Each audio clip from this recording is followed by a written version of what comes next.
Hi hello Telangana రాష్ట్ర ప్రజలకి తెలుగు ప్రజలందరికీ నమస్తే. ఈరోజు మన ప్రజావాణి తెలుగు దినపత్రికలో మెయిన్ ప్యాడ్స్ అండ్ వార్తా విశేషాలు ఎట్లా ఉండొచ్చు.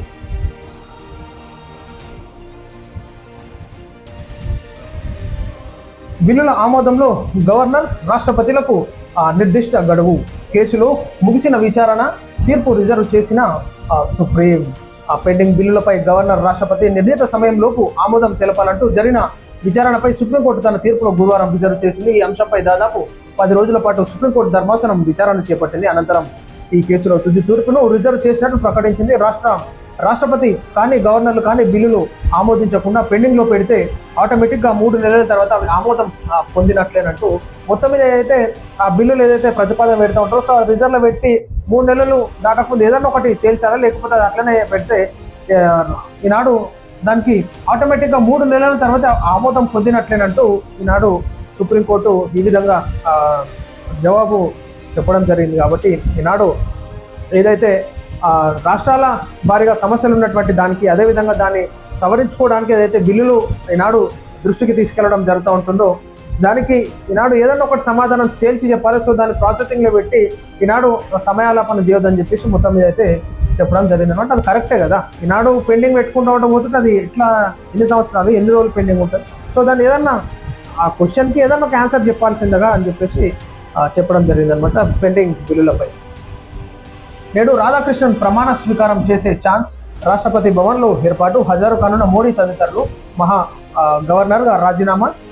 గుజరాత్ గవర్నర్కు అదనపు బాధ్యతలు, ఉత్తర్వులు జారీ చేసిన రాష్ట్రపతి ముర్ము. మొత్తానికైతే ఇక నేడు రాధాకృష్ణన్ ప్రమాణ స్వీకారం చేసేటటువంటి ఛాన్స్ ఉందని చెప్పేసి ద్రౌపది ముర్ము గారు చెప్తున్నారు. రాష్ట్రపతి ఎన్నికల్లో ఘన విజయం సాధించిన సిపి రాధాకృష్ణన్ శుక్రవారం ప్రమాణ స్వీకారం చేసేందుకు ఏర్పాట్లు చేశారు. రాష్ట్రపతి భవన్లో ఆయన ఉపరాష్ట్రపతిగా ప్రమాణ స్వీకారం చేస్తారు. మొత్తం మీద అయితే ప్రమాణ స్వీకారం కార్యక్రమాలు పాల్గొనేటటువంటి ఆస్కారం ఉందని చెప్పేసి చెప్తాను. సో ప్రజల కోసం, రాష్ట్ర అభివృద్ధి కోసం, దేశ అభివృద్ధి కోసం, దేశ ఆర్థిక వ్యవస్థ, ప్రతి ఒక్కటి పటిష్టం చేయడానికి కృషి చేయాల్సిందిగా మేము కూడా కోరుతున్నాం రాధాకృష్ణన్ గారు. ఉత్తరాఖండ్కు ప్రధాని మోడీ 1200 కోట్ల సాయం. ఉత్తరాఖండ్లో వరద బాధిత ప్రాంతాలకు విపత్తు సాయంగా 1200 కోట్లు ప్రధాని మోడీ గురువారం ప్రకటించినటువంటి విషయం మనకి తెలిసిందే. సో మొత్తం మీద అక్కడ ఉన్నటువంటి నిరుపేద గృహాలు కొట్టుకుపోయి మొత్తం ప్రాణాలు కోల్పోయినటువంటి ఆస్తి నష్టం, ఆర్థిక నష్టం, సో పంట నష్టం జరిగినటువంటి వారికి ఖచ్చితంగా ఆర్థికంగా ఆదుకోవాల్సిందిగా కోరుతున్నాను. ఛత్తీస్గఢ్లో మరోమారు భారీ ఎన్కౌంటర్, 10 మంది మావోల మృతి. ఛత్తీస్గఢ్లో మరోమారు భారీ ఎన్కౌంటర్ జరిగింది. గరియాబంద్ జిల్లాలో భద్రతా బలగాలు మావోయిస్టుల మధ్య ఎదురు కాల్పులు చోటు చేసుకున్నాయి. ఈ కాల్పులో మావోయిస్టు కేంద్ర కమిటీ సభ్యుడు మనోజ్ అలియాస్ మోదం బాలకృష్ణ సహా 10 మంది మావోయిస్టులు మృతి చెందినట్టుగా చూసుకోవచ్చు. మొత్తం మీద ఇక మావోయిస్టుల ఏరివేతకు ఈనాడు చిత్తశుద్ధితోని ఈనాడు కమాండోలు పనిచేయడం కానీ, ఈనాడు మిలిటరీ బలగాలు పనిచేయడం, సో మొత్తం మీద అయితే ఫోకస్ వాళ్ళ మీద ఉన్నట్టుగా చూసుకోవచ్చు. ఫారెస్ట్ ఏరియాస్లలో వాళ్ళు ఉన్నటువంటి స్థావరాలని గుర్తుపట్టి వారిని చాకచక్యంగా ట్రేస్ చేయడం కానీ, సో మొత్తం మీద అయితే క్లీన్ స్వీప్ చేయడానికి పూనుకున్నారు. రాష్ట్ర వ్యాప్తంగా భారీ వర్షాలు, అధికారులను అప్రమత్తం చేసిన సీఎం. సమన్వయంతో ముందుకు వెళ్లాలని రేవంత్ ఆదేశం. సో ఖచ్చితంగా ప్రజలు, అధికారులు కూడా ఎప్పటికప్పుడు వార్తా విషయాల్లో సోషల్ మీడియా గ్రూప్స్లో యాక్టివ్గా ఉంటూ అదేవిధంగా ప్రజలకు సమాచారాన్ని కూడా చేరవేస్తాం. సో దానిలో భాగంగా మేము కూడా ఈనాడు ఒక రిపోర్టర్లుగా, న్యూస్ అనాలిసిస్ చేసేటటువంటి రిపోర్టర్లుగా, న్యూస్ ప్రజెంటేషన్ చేసేటటువంటి వారిగా మేము కూడా ఎప్పటికప్పుడు గ్రూప్లలో సమాచారం ఇస్తాం. సో ప్రజలు జాగ్రత్తగా ఉండాల్సిందిగా కోరుతున్నాం. గొర్రెల స్కామ్ కేసులో ఈడీ దూకుడు, విచారణకు హాజరు కావాలని బాధితులకు నోటీసులు. కోట్లు గోల్మాల్ జరిగినట్లు గుర్తించిన ఈడీ. మొత్తానికైతే అది వాస్తవమే, కోట్లు కూలగొట్టిరు, అది ఉత్తగం కాదే గొర్రెల స్కామ్ అంటే. ఈనాడు గొర్రెల పేరు మీద స్కాములు చేస్తూ ఉన్నారు, బర్రెల పేరు మీద స్కామ్లు, గవర్నమెంట్ తీసుకొచ్చిన సంక్షేమ పథకాలలో స్కాము. ఈనాడు ప్రజల గురించి అక్కడికి వచ్చేది కొంత అయితే ఇక సగం వాళ్ళ జేబులకు పోయేదేమో కొంత అనమాట. యూరియా కృత్రిమ కొరతకు కాంగ్రెస్ కారణం.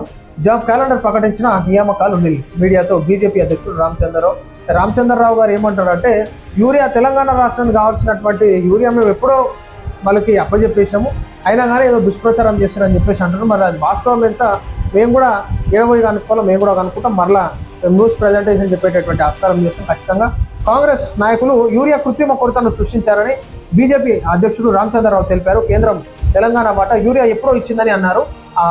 అమీర్పేటలో తెలంగాణ జర్నలిస్ట్ యూనియన్ ఆధ్వర్యంలో ఆయన మీడియాతో మాట్లాడుతూ ప్రతి అంశంలోనూ రేవంత్ రెడ్డి ప్రభుత్వం విఫలమైందని మండిపడ్డారు. సో మొత్తం మీద మా తప్పేం లేదు. సో టోటల్గా యూరియా అప్పుడే వాళ్ళకి అప్పచెప్పడం జరిగింది. సో వాళ్ళే కాలయాపన చేస్తున్నారు. ఈనాడు బీజేపీ ప్రభుత్వం మీద దుష్ప్రచారం జరిగిందని చెప్పేసి రామచంద్రరావు గారు అంటున్నారు అనమాట. రైల్వే పెండింగ్ ప్రాజెక్టులు పూర్తి చేయండి. కొత్త లైన్లకు అవసరమైన భూసేకరణకు సిద్ధం. భవిష్యత్ అవసరాలకు అనుగుణంగా ప్రాజెక్టులు. పర్యాటక కేంద్రాలకు అనుగుణంగా రైల్వే లైన్లు. శంషాబాద్ అమరావతి మధ్య గ్రీన్ కారిడార్. రైల్వే అధికారులతో సమీక్షలో సీఎం రేవంత్ రెడ్డి. మొత్తానికైతే ప్రజలకి అన్ని విధాలుగా అందుబాటులో ఉండాలి. ఈనాడు కొత్త లైన్లను ఏర్పాటు చేయాలి. ప్రజలకి ఏదైతే ఈనాడు ఆర్థికంగా కానీ ఎక్కడ ఇబ్బంది ఉన్నా ఖచ్చితంగా కేంద్ర ప్రభుత్వాన్ని కూడా రేవంత్ రెడ్డి గారు కోరడం జరుగుతుంది, సహకరించాలని చెప్పేసి. సో పర్యాటక కేంద్రాలకు కానీ సో ట్రాన్స్పోర్టేషన్లో భాగంగానే ఎవరికి ఎక్కడ ఇబ్బంది ఉండదు. సో మొత్తం మీద అయితే రైల్వే లైన్లను ఇంకా మనం డెవలప్మెంట్ చేయాలని చెప్పేసి కోరడం జరిగింది మన ముఖ్యమంత్రి రేవంత్ రెడ్డి గారు. 42% రిజర్వేషన్లకు line clear. BC reservation clear చేయాల్సిందే, ఖచ్చితంగా చేయాల్సిందే. అప్పుడే ప్రజలు నమ్ముతారు, లేకపోతే నమ్మరు. త్వరగతిన రిజర్వేషన్ ఏదో ఒకటి డిక్లేర్ చేసేస్తే స్థానిక సంస్థల ఎలక్షన్స్ ముందు పోనీకి ఆస్కారం ఉంది. ఓట్ చోరీపై అనుబాంబు లాంటి ఆధారాలు పునరుద్ఘాటించిన కాంగ్రెస్ నేత రాహుల్. ఆ ఓట్ చోరీ గురించి త్వరలో అనుబాంబు లాంటి ఆధారాలు వెల్లడిస్తారని లోక్సభ ప్రతిపక్ష నేత రాహుల్ గాంధీ పేర్కొన్నారు. బీజేపీ ఓట్ చోరీకి పాల్పడుతుందని ప్రకటించాలి, ఆధారాలు ఏందో చూపించాలి కదా. రాహుల్ గాంధీ గారు సపోర్ట్ చేస్తారు. ఎవరన్నా మీరు ఆధారాలన్నీ ముంగట ప్రవేశపెడితే ఎవరైనా సపోర్ట్ చేస్తారు, విచారణ చేపడతారు ఈసీని. మరి ఈసీని ఎవరు చేపించారు? ఈసీ ఎందుకు అట్లా చేసింది? ఏం వాస్తవాలని చూపించాలి. చూపించేసి పడేసేయాలి. గ్రూప్ 1 అవకతవకలపై నిగ్గు తేల్చాలి. రేవంత్ సర్కార్ను యువత క్షమించదు ట్వీట్ చేసిన కేటీఆర్. మొత్తం మీద అయితే గ్రూప్ 1 నిర్వహణలో విఫలమైన కాంగ్రెస్ ప్రభుత్వాన్ని యువత ఎన్నటికీ క్షమించదని బీఆర్ఎస్ వర్కింగ్ ప్రెసిడెంట్ కేటీఆర్ అన్నారు. మొత్తం మీద ఇక యువత ఆగ్రహానికి గురయ్యేటటువంటి ఆస్కారాలు ఉంటాయి. ఎందుకంటే ఈనాడు యువతతోనే ఏదన్నా ఉంటుంది, రాజకీయం కానీ ఏదన్నా ఆ యువత వాళ్ళ తల్లిదండ్రులకు చెప్తాం, ఆ తల్లిదండ్రులు ఉన్నటువంటి సొసైటీలో ఉన్నటువంటి సభ్యులకు, గ్రామ సభ్యులకి చెప్పడం. సో అది ఇంత స్ప్రెడ్ అయిపోతుంటుంది. కాబట్టి దాన్ని ఏది నిర్వహించినా చిత్తశుద్ధితో నిర్వహించాల్సిందిగా, యువకుల ప్రజల ప్రాణాలతోని వాళ్ళ ఆ చదువులతోని ఆడుకోవద్దని చెప్పేసి, వాళ్ళ జీవితాలను నాశనం చేయొద్దని చెప్పేసి మేము కోరుతున్నాం. సో ఇది ప్రజలను చూస్తాం ఈరోజు మన ప్రజావాణి తెలుగు దినపత్రికలో మెయిన్ ప్యాషన్ వార్తా విశేషాలు. నమస్తే.